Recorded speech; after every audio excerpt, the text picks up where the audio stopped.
Assalamualaikum warahmatullahi wabarakatuh. Perkenalkan kami dari kelompok 2, kelas A, akan memaparkan materi tentang parameter fisika dan parameter kimia.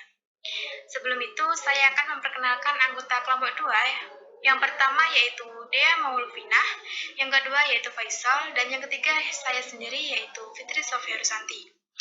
Adapun pembahasan dari parameter fisika yaitu mencakup pH, dan parameter kimia yaitu mencakup sulfur dan fosfat. Oke. Untuk materi pertama yaitu pH akan disampaikan oleh saudara Faisal. Definisi pH. pH adalah suatu derajat keasaman yang dipakai untuk mencetuskan tingkat keasaman atau kebasaan yang dimiliki oleh suatu larutan.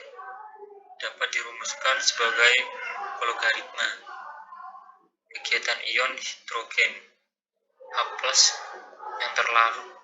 Koefisien kegiatan ion hidrogen tidak mampu diukur secara eksperimental, sehingga nilainya didasarkan pada perhitungan teoritis. Skala pH bukanlah skala absolut. Dia bersifat relatif. Terdapat sekumpulan larutan standar yang pH-nya ditentukan berdasarkan persetujuan internasional. Sifat murni adalah netral dengan suhu 25 derajat Celcius, diputuskan memiliki pH 7,0. Larutan dengan pH kurang dari 7 disebut bersifat asam, sedangkan larutan dengan pH lebih dari 7 disebut bersifat basa atau alkali. Pengukuran pH sangatlah penting dalam ronde yang terkait dengan kehidupan atau industri pengolahan kimia, misalnya seperti kimia, biologi, kedokteran, pertanian, ilmu pangan, rekayasa, dan oceanografi. Dalam bidang sains dan teknologi lainnya juga memakai, tetapi dalam frekuensi yang lebih rendah. Faktor tinggi rendahnya nilai pH air yaitu ada 3. Yang pertama, konsentrasi gas-gas dalam air seperti CO2. Kedua, konsentrasi garam, karbonat, dan bikarbonat. Dan yang terakhir, proses dekomposisi bahan organik di dasar perairan. Ada 2 hal penting mengenai pH air terhadap kehidupan organisme. Yang pertama, merupakan faktor pembatas karena organisme tertentu dapat hidup dengan baik pada pH rendah, sedangkan organisme yang lain hidup pada pH tinggi atau netral, yaitu pH 7. Kedua, pH sangat erat kaitannya atau merupakan petunjuk terhadap faktor kimia lainnya, seperti alkalinitas dan kesadahan. Tabel pengaruh pH terhadap komunitas biologi perairan. Nilai pH 6,0 sampai 6,5 dapat mempengaruhi keanekaragaman plankton dan bentos sedikit menurun. Kelimpahan total biomasa dan produktivitas tidak mengalami perubahan. Nilai pH 5,5 sampai 6,0 dapat mempengaruhi penurunan nilai keanekaragaman plankton dan bentos semakin tampak. Kelimpahan total biomasa dan produktivitas masih belum mengalami perubahan yang berarti. Alga hijau berfilamen mulai tampak pada zona litoral. Nilai pH 5,0 sampai 5,5 dapat mempengaruhi penurunan keanekaragaman dan komposisi jenis plankton, perifiton, dan bentos semakin besar. Terjadi penurunan kelimpahan total dan biomasa zooplankton dan bentos. Alga hijau berfilamen semakin banyak. Proses nitrifikasi terhambat. Nilai pH 4,5 sampai 5,0 dapat mempengaruhi penurunan keanekaragaman dan komposisi jenis plankton, perifiton, dan bentos semakin besar. Penurunan kelimpahan total dan biomasa zooplankton dan bentos. Alga hijau berfilamen semakin banyak. Proses nitrifikasi terhambat. Selanjutnya akan diteruskan oleh rekan saya.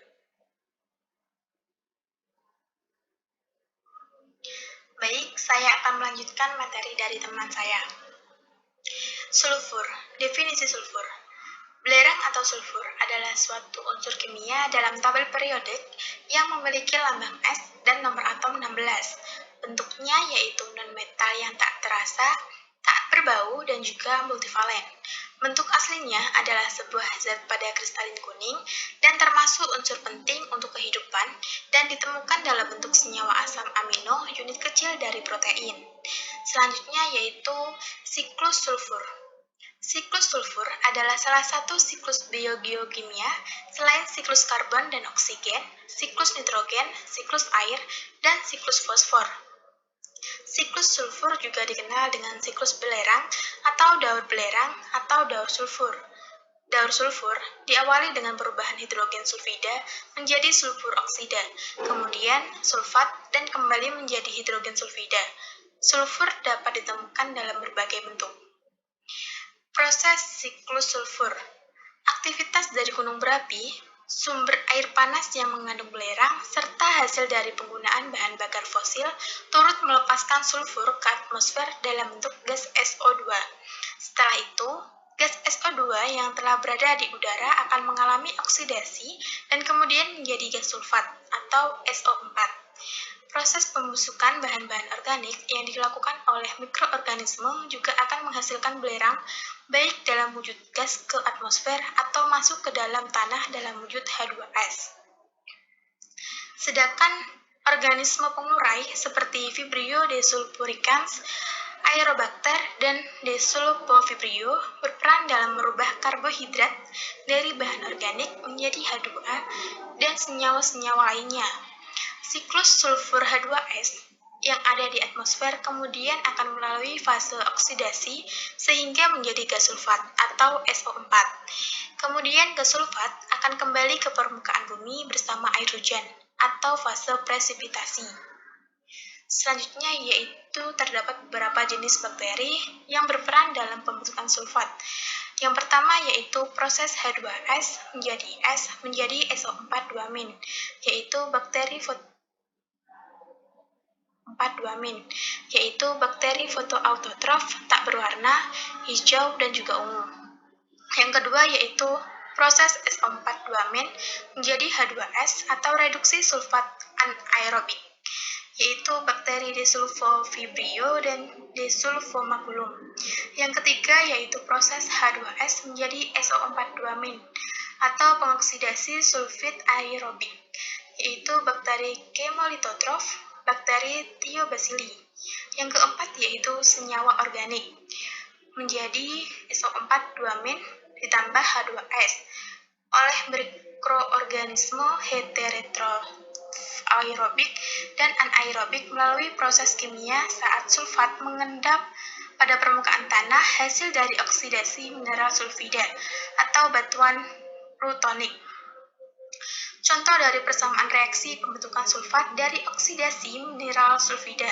Misalnya mineral si sulfida adalah 2FeS2 bereaksi dengan 7O2 bereaksi dengan 2H2O yang menghasilkan 2Fe2 plus 4SO4 2-min plus 4H+, melalui proses kimia ketika gas SO2 terbentuk melalui pembakaran hasil emisi gas belerang atau aktivitas gunung berapi. Selanjutnya yaitu ada fungsi dari adanya daur sulfur. Yang pertama yaitu membantu pembentukan butir hijau daun sehingga daun menjadi lebih hijau. Yang kedua yaitu meningkatkan kandungan protein dan vitamin tanaman. Yang ketiga yaitu menambah jumlah anakan produksi pada tanaman padi. Yang keempat yaitu berperan dalam proses pembentukan zat gula. Yang kelima yaitu memperbaiki warna, aroma, serta struktur kelenturan tanaman tembakau. Yang keenam yaitu memperbaiki aroma, mengurangi penyusutan dan pertumbuhan menyimpang, serta memperbesar umbi dan bawang merah. Selanjutnya yaitu ada dampak sulfur bagi kehidupan, di mana terdapat dampak positif dan juga dampak negatif. Dampak positif yaitu sulfur atau belerang dapat dimanfaatkan dalam skala industri untuk membuat kertas sulfit, pupuk, fungisida, sterilisasi, alat pengisap, dan serta serta memutihkan buah kering dan menjadi insulator yang baik. Sedangkan dampak negatifnya yaitu sulfur juga bisa menimbulkan dampak buruk bagi lingkungan terutama dalam hal pencemaran udara yang akan merusak atmosfer bumi. Baik, selanjutnya akan dilanjutkan oleh rekan saya. Definisi fosfat. Fosfat merupakan senyawa kimia dalam bentuk ion yang dapat menurunkan kualitas perairan, membahayakan kehidupan makhluk hidup. Fosfat merupakan salah satu bahan kimia yang dapat mengakibatkan penurunan kualitas air sungai. Bentuk fosfat dalam perairan adalah ortofosfat. Pada umumnya, fosfat yang terdapat dalam suatu perairan dapat berasal dari kotoran manusia atau hewan, sabun, industri, pulp dan kertas, serta deterjen. Klasifikasi perairan berdasarkan kadar fosfat. 1. Perairan dengan tingkat kesuburan rendah yang memiliki kadar fosfat total kisar antara 0 sampai 0,02 mg per liter. 2. Perairan dengan tingkat kesuburan sedang yang memiliki kadar fosfat total 0,021 sampai 0,05 mg per liter. 3. Perairan dengan tingkat kesuburan tinggi yang memiliki kadar fosfat total 0,051 sampai 0,1 mg per liter. Peranan fosfat bagi perairan. Fosfat memiliki peran vital bagi pertumbuhan serta metabolisme fitoplankton atau alga yang biasa digunakan sebagai indikator kualitas air dan tingkat kesuburan bagi suatu perairan. Kandungan ortofosfat dalam perairan menandakan kesuburan perairan tersebut. Fosfat dalam air. Fosfat merupakan bentuk fosfor yang dapat dimanfaatkan oleh tumbuhan. Fosfat dalam perairan terdapat dalam bentuk senyawa organik terlarut dan senyawa organik. Senyawa fosfat ini mengalami hidrolisis menjadi bentuk ortofosfat PO4 yang dimanfaatkan langsung oleh fitoplankton atau alga.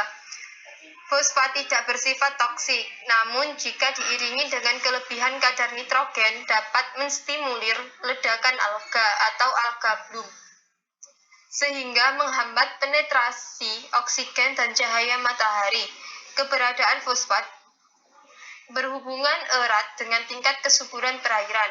Perairan dengan tingkat kesuburan sedang memiliki kadar ortofosfat 0 sampai 0,11 sampai 0,03 mg per liter. Biota air membutuhkan kadar fosfat untuk kehidupannya. Namun, jika dalam konsentrasi yang berlebihan akan menimbulkan dampak yang berbahaya. Jumlah fosfat yang tinggi akan menghasilkan pertumbuhan alga yang sangat besar dan berakibat kurangnya sinar matahari yang masuk ke perairan. Ketika alga mati, bakteri akan memecahnya menggunakan oksigen terlarut di dalam air.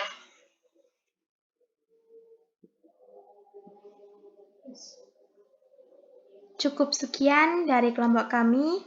Terima kasih. Wassalamualaikum warahmatullahi wabarakatuh.